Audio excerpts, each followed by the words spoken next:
and girls. My name is Dana Higgins, and I'm reading on behalf of For the People and Kids in celebration for Black History Month. The name of the book I'm reading is Harlem Grown, and it's written by my friend's dad, Tony Hillery, and illustrated by Jessie Hartland.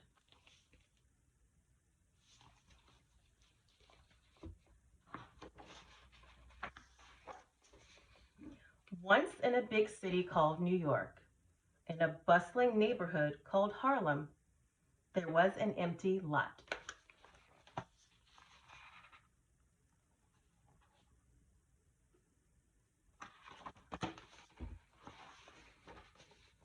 Nevaeh called it the Haunted Garden. It was cluttered with wrecked couches, old TVs, bottles, and empty cans.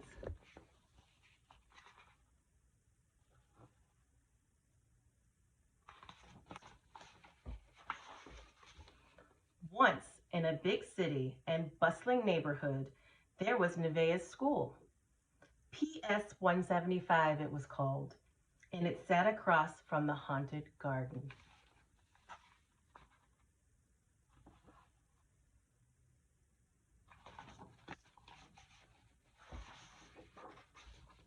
One day, a man came to PS 175. Mr. Tony, the kids called him. When Mr. Tony saw those kids and that haunted garden, he had an idea.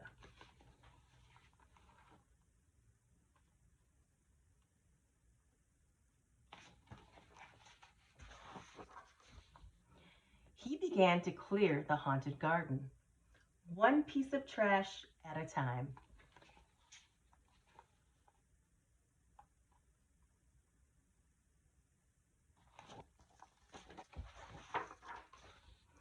Soon it was a clean slate, a blank canvas.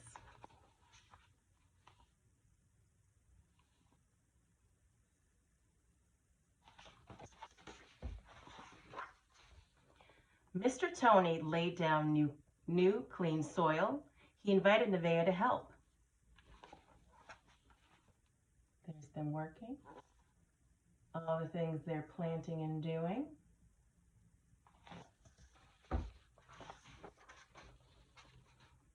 Nevaeh started to plant. Then she dug holes in the ground. Into the holes she placed her seedlings, and then she carefully covered them with dirt.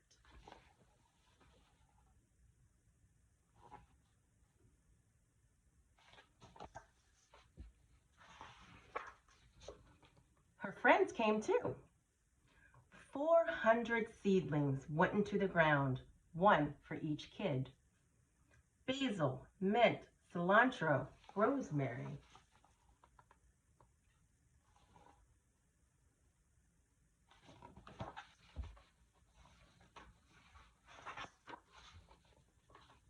Then the kids watered and weeded, and their plants began to grow.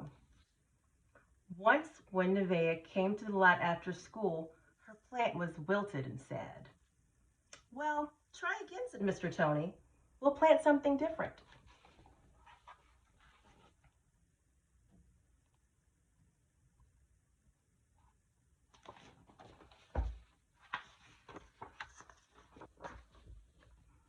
Wood, hammer, nails. Mr. Tony built raised beds for the plants. The kids tried again. Peas and broccoli, mint and eggplant. They watered and weeded.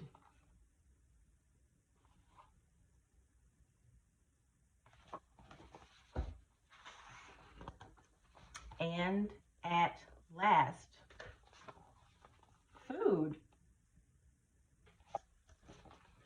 Tomatoes, cucumbers, peppers, blueberries, strawberries, collard greens, kale, basil, arugula.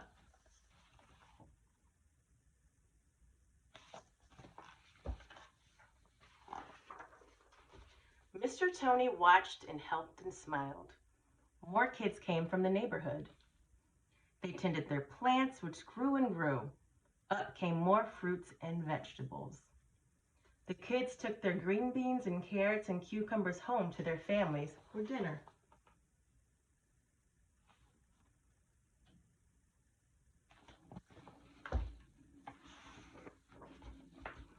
once in a big city called New York, in a bustling neighborhood called Harlem, there was a man with an idea. There were kids who wanted to help, and they made a farm.